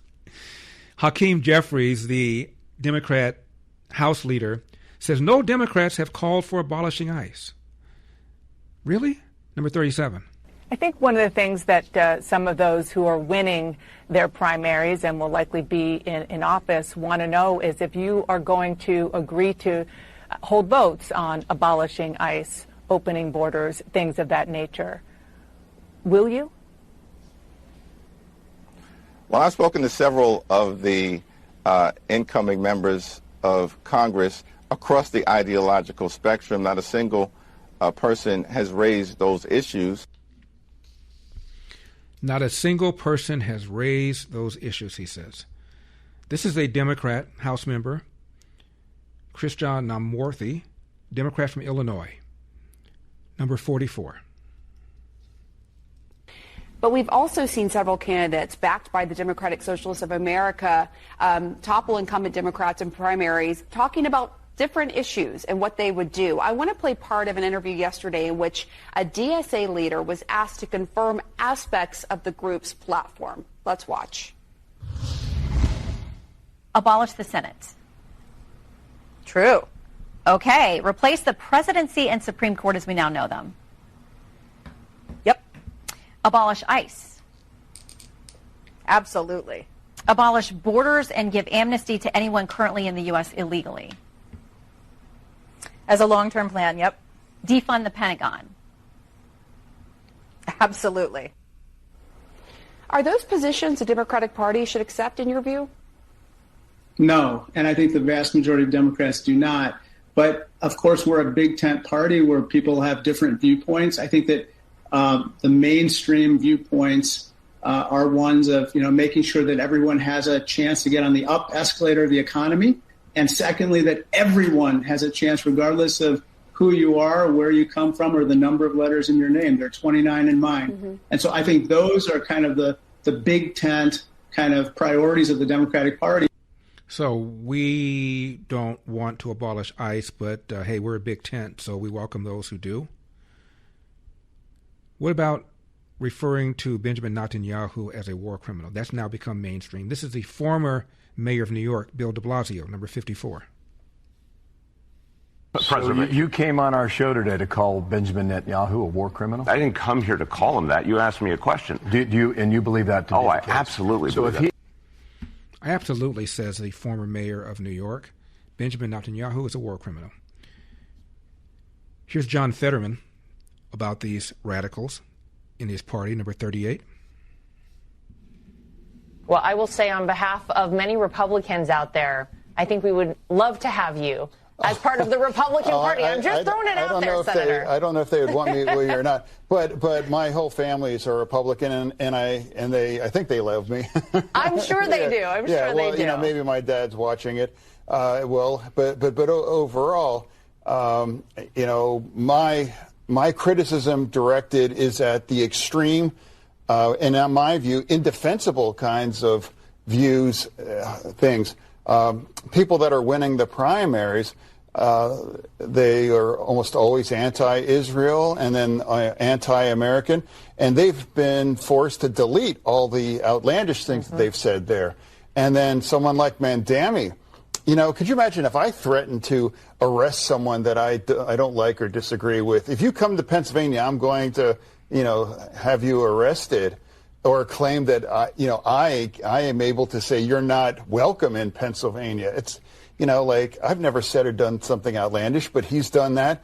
And then places like the New York Times have normalized that and not really say that's completely inappropriate and stay in your lane, Chief. You're just a mayor. You're not in a position to talk about those things. Now we see him backtrack. Hassan Piker is that podcaster, very popular, who believes that Israel is apartheid, that Benjamin Netanyahu is a war criminal. He said that Israel is 1,000 times worse than Hamas. He does not want to abolish prisons, but he has a specific reason why he does not want to abolish prisons. Number 25. I didn't say abolish borders on that speech. I didn't say abolish prisons on that speech. I want to put in prison. Make no mistake. There's a lot of that need to go to prison, okay? Many of them ICE agents, actually, and people who are in this current government. They need to go to jail. So I'm not abolishing prisons at all, okay? I'm not in favor of that at all. I want to put in prison, the right kind of people in prison, okay? So make no mistake, David. Never said abolish prisons. He did not play the speech. Is the narrative being set? Yeah. I didn't say abolish borders. I didn't say abolish prisons. I didn't say none of that. I said abolish ICE. Maybe he has a disagreement with that. I don't know. But I took it one step further. I said punish ICE, abolish ICE, but also, hold them accountable. Wow. I don't want to abolish borders. I just want to abolish ICE. They're in charge of enforcing our immigration laws, but I don't want to abolish ICE. Borders. Abdul El-Sayed is the Democrat candidate for Senate in Michigan, number 27. We probably wouldn't see this influx of ICE had President Biden and Democrats not allowed that southern border to be as porous as it was. I mean, some of the images that we saw for 4 years at that border of people just walking across, millions by the millions to come in. That's pretty tough. It's a terrible situation. Except for we also saw the first Trump administration trying to weaponize ICE in the same way. And that was before President Biden was ever president. And so I just think that this is a candidate who has built a movement in other words, it's Trump's fault. Now, whether you're climbing the corporate ladder, launching a new project, or just looking for that extra edge, your brain is, of course, your most valuable asset. And now there's a way to support it every single day. Think Factor. From the makers of Relief Factor, Think Factor is built to help you stay sharp, nurture your memory, and boost your attention. It unlocks the mental clarity and precision you need to stay ahead of the game no matter the challenge. I take it every single morning for energy, for focus, and to enhance my ability to push through mentally demanding days. And get this, Think Factor results get better the longer it's taken. So, if you're a go-getter who refuses to settle, Think Factor helps you perform at your best and keep your edge. First bottle, $19.95. 800-4-RELIEF, 800 the number 4-RELIEF, or visit ReliefFactor.com. That's ReliefFactor.com. 888-971-SAGE, 888-971-7243. I am Larry Elder. We are Salem News Channel. In the final 4 days of my Food for the Poor campaign, this means this is your last chance to hop over to LarryElder.com. You'll see the Give Food banner at the very top. Or call 855-918-4673. That's 855-918-4673. Or just text the word ELDER to 51555. That's text ELDER to 51555. I am so grateful so many of you have already stepped up. We have a few more days left. Ed Crane is the president and CEO of Food for the Poor. Ed Rain, is the president and CEO. There's a guy named Ed Crane who started a magazine called Crane's Business, and I met him some years ago. That's why I keep saying Ed Rain. It's Ed Crane. It's Ed Rain. And I've met Ed. He's president and CEO of Food for the Poor. He says his team on the ground has been humbled by your generosity. We work in 20 countries in the Caribbean and Latin America, and people who have no other resources except the incredible generosity of typically Americans who, time and time again, really just give from the bottom of their heart and through their love for their neighbor. And so this is a faith-based organization, and through our church networks in all these countries, we're able to get the aid to where it needs to be. Just $40 feeds a starving child nutritious meals twice a day for a full year. $80 feeds two. You can text ELDER to 51555. That's text ELDER to 51555. Or go to my website, LarryElder.com. You'll see the Give Food banner at the very top. Or you can just phone. Special toll-free number, 855-918-4673, 855-918-4673. As I mentioned, we're in our final 4 days. Please help these hungry kids. Whatever you feel led to donate, no amount is too small. 855-918-4673. LarryElder.com. Give Food banner at the very top. Or text ELDER to 51555. That's text ELDER to 51555. Tom Homan is blaming Democrats' hateful rhetoric for the uptick in assaults on ICE officers. Number 17. The major chiefs in this country who don't necessarily agree with this administration says you always comply with law enforcement. But the hateful rhetoric that ICE isn't a real law enforcement agency. I see these signs that will resist. ICE are let's abolish them. They're fascists. When you keep that hateful rhetoric up for a year and a half, there's going to be that percentage of that left population that it's going to be emboldened to take action because they're not a real law enforcement agency. I should resist them. All they had to do is simply comply with law enforcement. If you don't like what law enforcement did to you, then go to the courts, sue, call the ACLU, do whatever you want to do. But you should always comply with law enforcement. If they did, they'd be alive today. Now, I'm not going to comment on the investigation itself and wait for it to play out. This is about complying with law enforcement, and a lot of the negative, hateful, and I said this a year ago, if a hateful rhetoric doesn't stop, there will be bloodshed. And unfortunately, I was right. Now, I'll tell you something else. It's not over yet. Unless they keep attacking and miscommunicating what ICE does every day, calling them Nazis, and comparing ICE to the Nazi regime. Are you kidding me? And I'm not saying the whole country's convinced, but there's going to be that population that's just going to embolden to do something stupid. And I'm afraid that we're going to bury an ICE agent. I'm afraid I'm going to hand another folded flag to a spouse or a child of an ICE agent for simply doing his job. And for any member of Congress to keep attacking ICE and calling them fascists and Nazis, I said it 1,000 times. If they're a Nazi for enforcing the law, what's that make them? They wrote the law. We're not making this up. We're enforcing laws they wrote, and that they appropriate us money to enforce. Now, I'll say it once again. If ICE agents acted inappropriately, or illegal, they'll be held accountable, just like they were held accountable in Minnesota. Everybody, guys, ICE agents are mom and dads too. They don't hang their heart on a hook every day to do this job. And it's just not attack on the ICE agents, it's attack on their spouses and children, and no one knows that better than me. I can't even go get a quart of milk at a grocery store without a security detail. Why? Because I'm enforcing laws in this country. It's pathetic and it's disgusting. Thanks, Tom. Thank you. It is estimated that about 30% of ICE agents are quote-unquote people of color, as are about 50% of Border Patrol agents. And if he is a fascist, the White House has counted nearly 30 elected officials who compared ICE to the SS, the Gestapo, or Nazi war criminals. 1,000% increase in assaults against agents. If Homan is a fascist, what is Barack Obama? He gave Homan the, quote, Presidential Rank Award for Distinguished Service in 2015. Why? Because Homan deported 409,000 illegal aliens in a single year. You can Google it. It's a picture of Obama putting an award around his neck. So doesn't that make Barack Obama a fascist?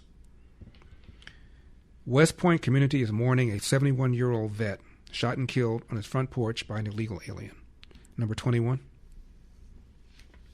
Life of service is how neighbors and family members describe 71-year-old James Randall Witten and his wife. The West Point couple, both military veterans, returned home from a cross-country trip just 2 weeks ago.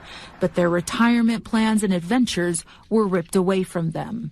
They're just retired. They're just trying to enjoy their best life retiring. So for somebody to come take that away from them. Yesterday, Witten, who was known as Randy, was taking out the trash when the unthinkable. He was gunned down in broad daylight on his front porch, according to a witness who asked not to be identified. Neighbors, including Hannah, also heard the gunshots. 10 to 15 gunshots going off. Hannah was one of the first to find Randy, who died shortly after. Randy's wife was in the home. At one point, I heard her yell, "Somebody please tell me what's going on," and I'll never forget that. Deputies have released these images showing the suspect's vehicle, a red Honda Civic, from multiple angles. A maroon sedan with an orange cover over the rear license plate. The home is on a busy street, and several people saw it speeding off. I did notice the orange, there was like a license plate cover. A witness says the car pulled up to the home and a shooter described as young with light olive skin and dark clothing, a ski mask and sunglasses got out and fired as he approached Randy. Got out of his car, got back into his car and then left. It wasn't like a drive-by or anything like that. According to witnesses, there is a second suspect, a driver, also in dark clothing. Tonight, neighbors are rallying around Randy's family, praying for justice. Very sad to see that somebody would even think of harming somebody, let alone a vet. So it's just super heartbreaking to even think about. Gunned down suspect is an illegal alien. John Thune says that there are at least 15 Republican senators hard no on getting rid of the filibuster. President Trump, very angry at John Thune, and insists that John Thune has the power to get rid of the filibuster. We're going to talk about that. Also, Dr. Fauci's diary has now been released, been made public. Stunning notations in the diary. There are going to be explosive hearings tomorrow. All of this and more between now and the close of the program. Stick around. 888-971 S8GE 888-971-7243. I am Larry Elder.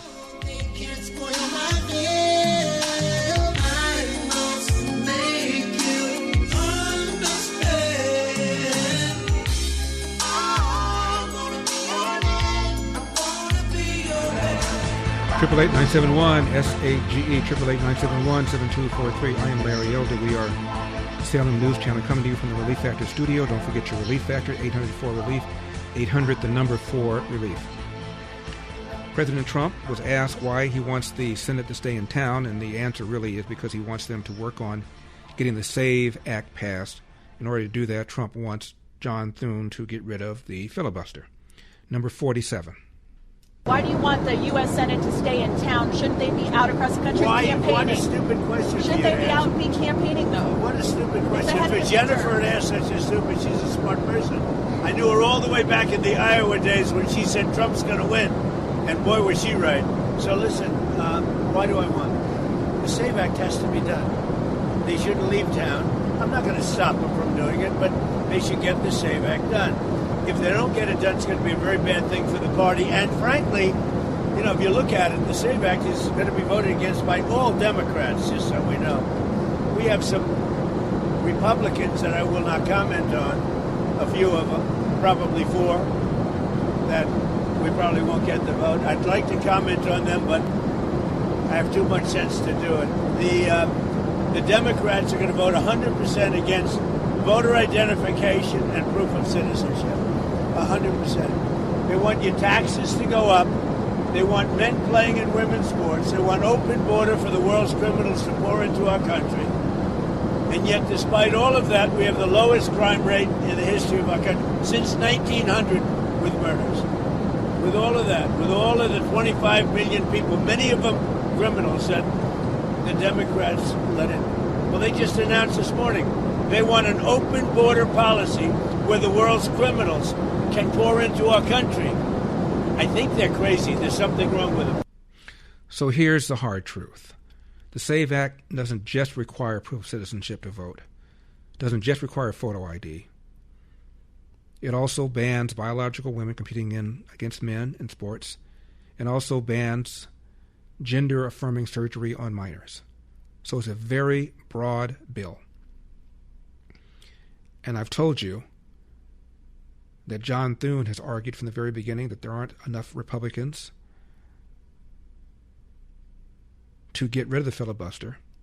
And regarding doing it by reconciliation, which would only require 51 votes, that depends on whether or not the bill in question has to do with the budget, finances, deficit. This does not.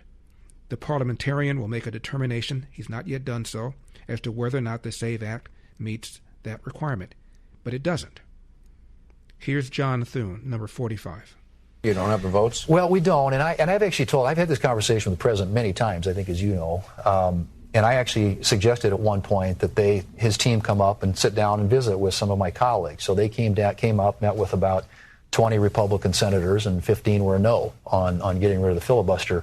The votes aren't there to do it. I know he thinks he can persuade people, but there are a lot of folks who are this is a hard position for a lot of Senate Republicans. All right. Majority Leader Thune, good to see you. Sean, good to be with you. Thank you. Thanks. Appreciate it. Now, in that speech Trump gave, where he talked about election integrity, he said that all sorts of information was kept from him by the deep state. There is a deep state. Catherine Herridge was a foreign policy intelligence reporter with Fox News. She left, went to CBS. I knew it wasn't going to end well, and it did not. They parted company, and now she's doing her own thing. And she interviewed a CIA whistleblower, number 48. These records got a lot of attention. They were instant messages sent by a senior FBI official, Nikki Flores, and she talks about running a shadow government across the FBI at this point. Is there a shadow government? I don't know if people say I'm part of wearing their shadow government T-shirts in the building where they're like, I'm part of the shadow government. But there's certainly people who believe that they are the adults in the room, and they're here to make sure that, the political leaders that are in charge, we can't let them do anything too crazy. We're here to make sure we temper their worst tendencies. Thank you. I think that, in effect, what you have are people who act as a shadow government, whether they know they're doing it or not. Also in this instant message, it says that all election-related IIRs, these are intelligence reports, must come through FBI headquarters. Does this show that there was an effort to keep all of this election information on a close hold so that they could control it? Yeah, of course. In my opinion, that's exactly what that means. If they're trying to get a handle on every single report that comes in and centrally locate it, okay, there might be some reason why you want to do that, but it sure doesn't look good. Not if you're over there also saying, hey, man, I'm part of the shadow government. Now, Dr. Fauci's diary has been made public. All sorts of entries in there suggesting that he was lying when he said, no, there's really not good evidence that it leaked from a lab. All of this and more. Stick around. Now, when it comes to supplements, two things matter most: that it works and you can trust it. Rather than just tell you about Relief Factor, we let our customers do it. We hear from people every day whose lives have changed. We'd like you to hear a few of their stories. Jim ran out of Relief Factor twice, and both times his aches, stiffness, and pain came back. Once he restarted it, well, he said he felt better again. As Jim puts it, you know something's wrong when you run out of it. I know that feeling, having gone on vacation and forgotten my Relief Factor, and my back problems came back. Now, they make it easy to find out if you'll be the next person telling us Relief Factor help you tackle your daily aches and pain. 3 weeks, just $17.76. Just go to relieffactor.com, relieffactor.com, or call 800-4RELIEF, 800-4RELIEF. We'll connect you with our friendly local team, and they'll do everything they can to help. You'll be sharing your story with us soon, too. relieffactor.com, relieffactor.com, 800-4RELIEF, 800-4RELIEF.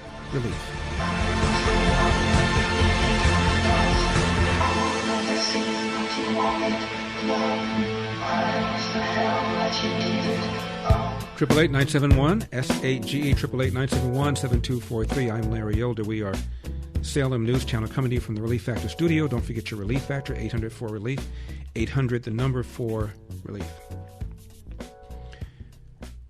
The diary of Dr. Fauci has now been made public. There are going to be hearings tomorrow. This is Senator Rand Paul, number 52.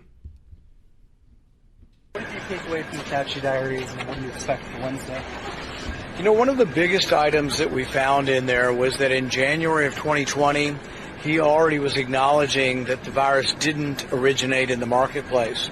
For years, he's been telling it. If you interviewed him last week, he's probably still telling you the reason we think it came from nature is because they had these exotic animals, and that's where SARS came from previously. But he knew. He already knew.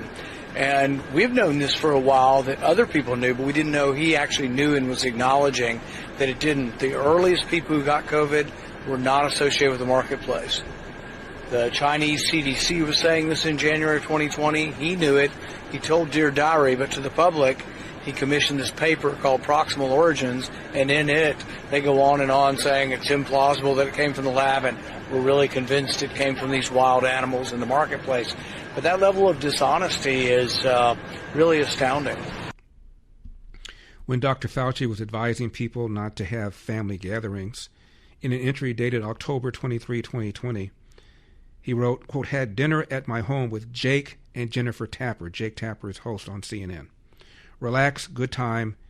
Jake clearly believes that Trump is totally nuts. End of quote. So here he is, hanging out with Jake Tapper. Jake Tapper is unloading on Donald Trump while Fauci was telling people not to have gatherings. Here's Britt Hume talking about the diary entries, number 49. He brags about getting New York City to shut down its schools and so on, about getting California to do the same thing. So he was very much an architect of what you may remember me calling back at the time, Brett. I called it the worst public policy decision of my lifetime, and I think it was. And I think it's made in some ways even worse now, knowing what we know about what Fauci was really thinking and about how much time he spent in his diaries talking about how famous he'd become and all the glorification he was getting in the news media and how palsy a lot of news media people had gotten with him. Yeah. And as you know, Biden issued him a pardon, number 51.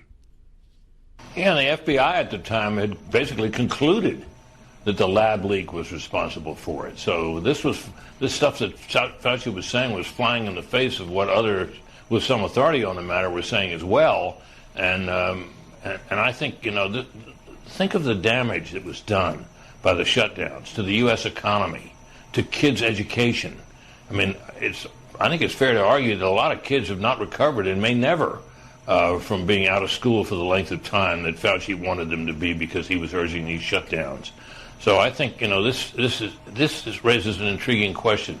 If we now think, and if the committee concludes that he knew better than some of the stuff he was saying, he probably will be glad that he was given a pardon. But that does mean that he can't take the fifth if criminality is alleged against him, and there are people who think that it should be. The pardon may spare him criminal indictment if it were to come to that, but it won't spare him from having to testify because it can't incriminate him if he's pardoned. Now, given the way the mainstream media cheerleaded, it is not surprising that they have not covered this diary bombshell story, number 50. Yeah, that's a good question, Brett. It might not, but on the other hand, he can't refuse to answer on self-incrimination grounds, I don't think. I might also add to what you just said, Brett, that I searched carefully the Wall Street Journal and the New York Times and the Washington Post today for their, searched them for Fauci to see if any story on these revelations have come out. So far, not a word in any of those papers that I could find. I couldn't either. Now let's turn our attention to Mr. Tallarico, who one poll has him 5 points ahead of Paxson in his race for Senate in Texas. Here's what Trump said about him, number 32. James Tallarico, who hates guns, hates oil, hates sex, hates women, and who said he is, quote, a Christian who hates Christianity. Other than that, I think his platform is quite good. And that means that he's not going to do very well against Ken Paxton, who hopefully in Texas is going to win. But Tallarico, he's Alfred. You know what he looks like to me? Alfred E. Newman. Do you remember Alfred E. Newman, Mad Magazine? I said, that guy is Alfred E. Newman. Dan Abrams is the former ABC News chief legal analyst. He's talking about James Tallarico now backing away from his hostile anti-police words and language. Number 35. It's about Tallarico. And it's about the fact that I had thought that his plan was he was going to try and appeal to the middle more. Well, it seems when it comes to law enforcement, that's not the case. He's pulling up the 2020 playbook again. He was asked at a town hall about reparations for Black Americans and about whether there would be a crime bill that he might support that would also address the fact that the person asking the question felt that blacks in this country are being treated unfairly by law enforcement. Now, part of his answer is something that I know a lot about, all right? Because in part, it relates to a show that I used to host. And I am very familiar with the facts. So let's play James Tallarico a few days ago at the DeSoto Town Hall meeting. This is number 19. In the state legislature, I had a constituent of mine murdered by the police. His name was Xavier Ambler. He was an unarmed black man who was pulled over for not dimming his brights. He told the officers that night that he had a heart condition.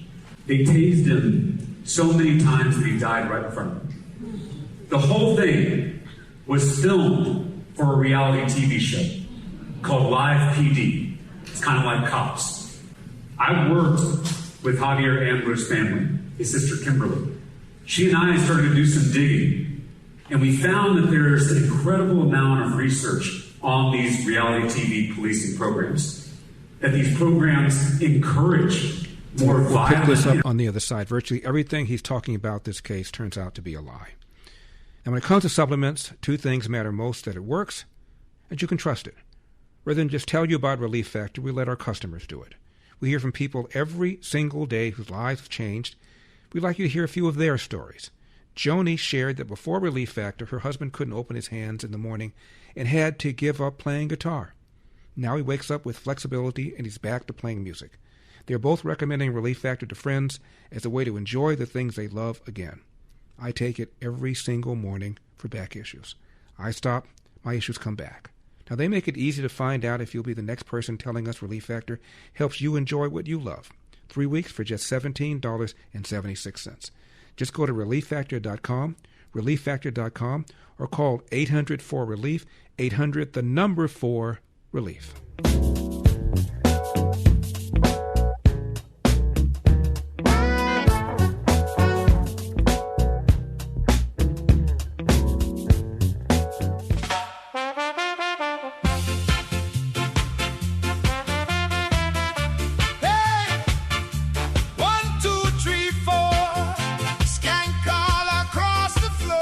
Triple 8-971 SAG, 888-971-7243. Larry Elder, Salem News Channel. Back to Dan Abrams. There is so much in that comment that is untrue. The police officers involved in the situation with Xavier Ambler were not charged, were not indicted until the George Floyd incident happened. And then suddenly the case was reevaluated, right? They looked at it again. And they ended up trying the 4 officers for manslaughter. All 4 of them were acquitted. All of them were acquitted. Those cops should sue James Tallarico for saying that they murdered Xavier Ambler. It's a lie. They didn't murder Xavier Ambler. You can talk about police procedure and whether they should have done it. Did they tase him too much? Have all the debate you want. Those officers were tried and very quickly acquitted. That whole case has become an embarrassment for prosecutors because they tried to prosecute other people, like the local sheriff as well. He said Xavier Ambler was pulled over for not lowering his lights. He had his high beams on. Well, that's true. But he then led police on a 22-minute chase. He didn't pull over. There's now a new crime. When police pull you over and you take them on a pursuit and put all sorts of people's lives at risk, you've got a new crime. So that's totally dishonest from Tallarico. He says he died from the taser. Well, it's not what the jury thought. He had an underlying medical condition. And he says, they've found an enormous amount of research on how there's more violence, particularly against people of color, when there are cameras around. That's not true, that there's an enormous amount of research. There's one article that is totally unsubstantiated that suggests this. For Tallarico to be pulling out the 2020 playbook, A, is dishonest, as I've demonstrated, but B, just seems like really bad politics. I'm going to call him as I see him. And Tallarico should be ashamed of these comments. And those cops ought to sue him. Question is, will the mainstream media pick up all these lies Tallarico has said about this case? I doubt it. We still hear about George Floyd. We don't hear he was resisting arrest, full of drugs, career criminal. Zero evidence that whatever happened to George Floyd had anything to do with his race. None. Months of riots, 2,000 officers injured, over 25 people killed, billions of property damage, all because of an assumption that what happened to George Floyd had to do with his race. Zero evidence of it. I'm Larry Elder. What can I say? Mamba out. The mic has been dropped. All across America. That's enough. Put down the mic. The Larry Elder Show. Together, young and old, sharing stories, sharing gold. In a world that screams for your attention, there's a place that invites you to peace. You don't need a building. You don't need a choir. You just need to turn your heart to Air One. Air One, songs that heal, lyrics that pray for you when you don't have the words. From Lauren Daigle to Elevation Worship and more. This isn't just radio. It's worship for the everyday. Escape the noise and worship now. Download the Air One app. Ask your smart speaker to play Air One or visit air1.com. Air One, worship now.